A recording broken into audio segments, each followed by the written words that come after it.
नमस्कार साथीहरू। आज तपाईँलाई चाहिँ म यो हिमालयन डिस्टिलर लिमिटेडको चाहिँ थोरै इन्फर्मेसन दिन्छु। यसको चाहिँ आज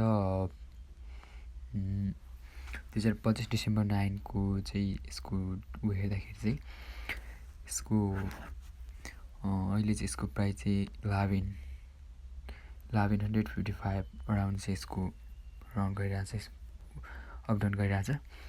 र आज यसको ओपनिङ प्राइस चाहिँ 1155 मा ओपन भएको थियो। यसको क्लोजिङ लो सबभन्दा लो प्राइस चाहिँ 1152 र सबभन्दा हाई प्राइस चाहिँ यसको आजको चाहिँ 1157 पुगेको थियो। र यसको इपिएस पनि त्यति राम्रै छ। र तपाईले किन्न चाहनुहुन्छ भने यसले अहिले किनिराख्दा नि त्यति फरक पर्दैन। यसको इपिएस पनि राम्रै छ, 9.79% छ। र यसको पी रेसियो पनि 117.98 र बुक भ्यालु 132 र यसलाई अनिले त राम्रो देखिन्छ।